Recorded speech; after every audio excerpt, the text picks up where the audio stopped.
For in those days before the flood,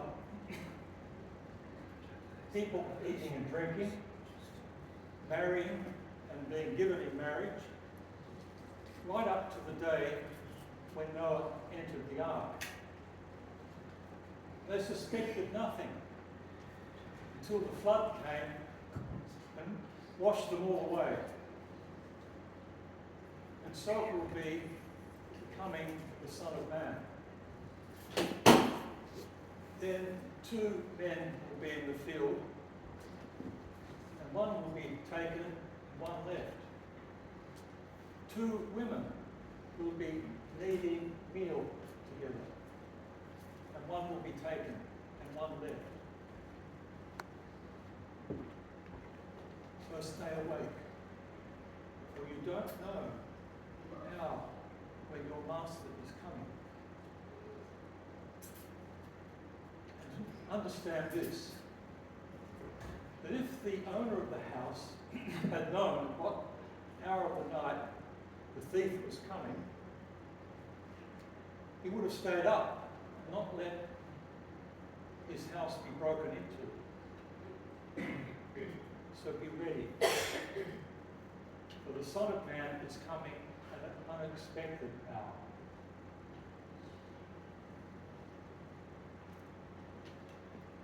The Gospel of the Lord. Praise to you, Lord Jesus Christ. It's somewhat appropriate that we heard from Anne Marie, who was found dead, and who had taken communion to those who were sick. I'm sure that the Lord found her ready.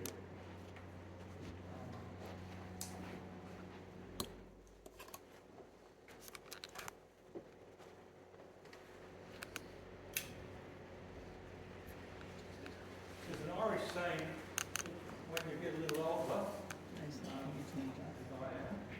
that we are at a time of our life when we are making our soul. I'm making my soul.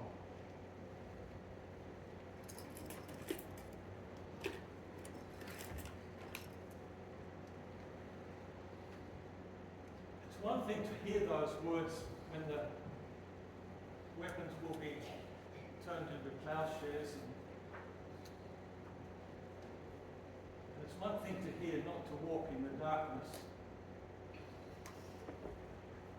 The truth is that is how we do. That is the way of our world. This is our way. War and division, hatred. So I can't just speak about things as if they already exist, but walking in the light and so on, and turning our swords into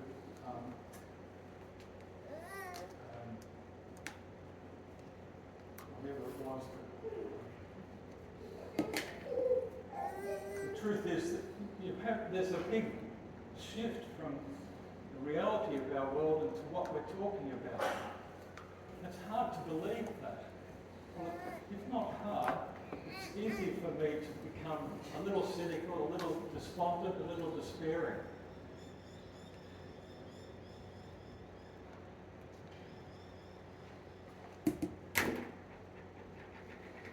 So one of the great things about our faith is that it doesn't airbrush reality. And when we come together here, we know that it's true, that our world is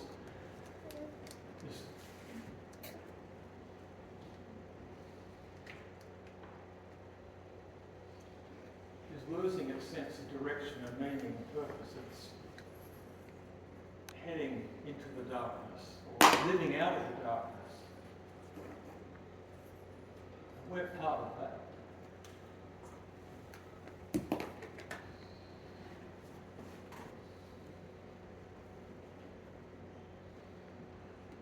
So making our soul is partly to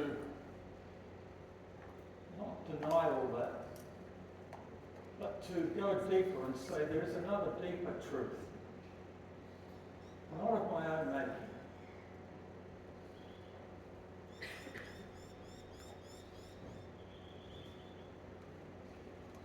but of God's making, that I can accept and receive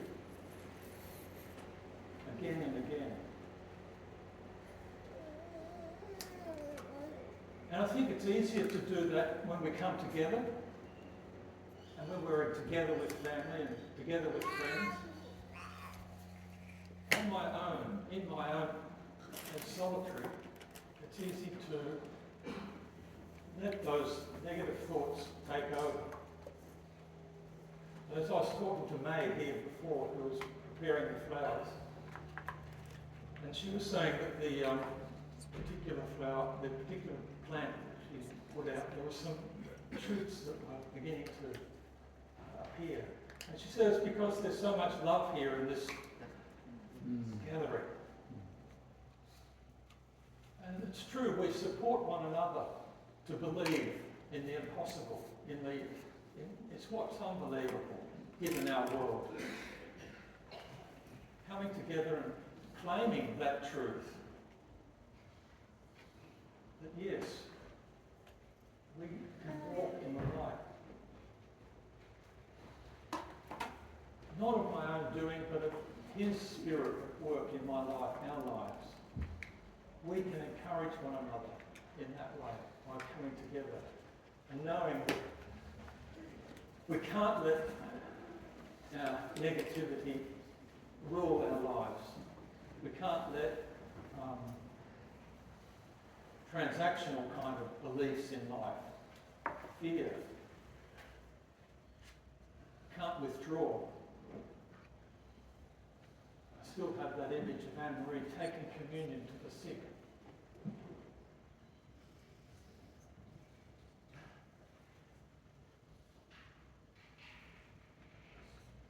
That He is with us. He is the light.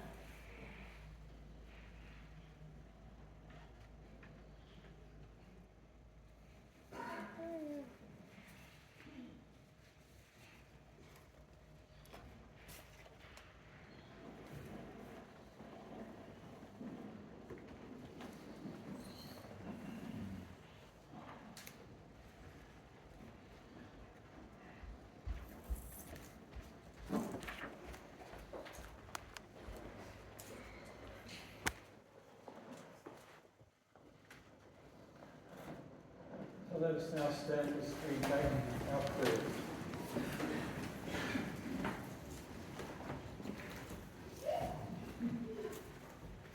We pray for the young Australian Catholics gathered in Melbourne for their youth festival, that the 3 days they spend together will fire their hearts with the Spirit of Jesus.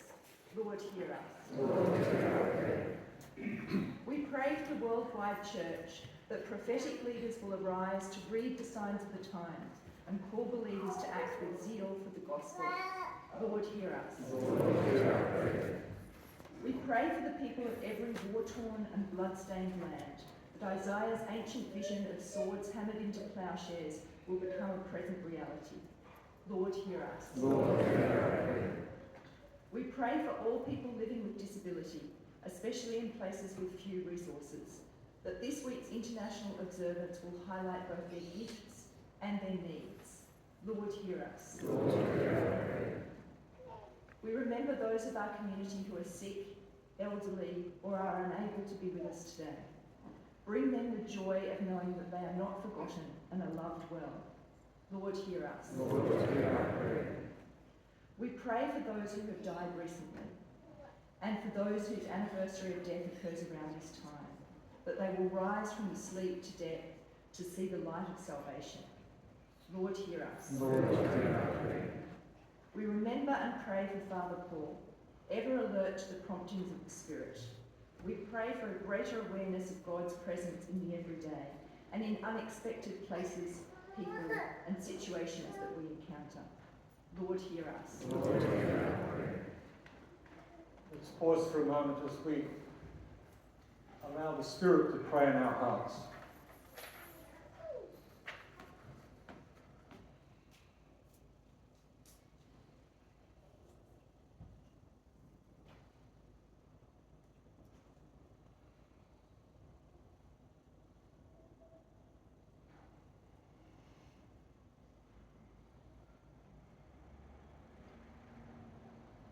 We ask you, Lord, to hear these prayers and all those that are in our hearts.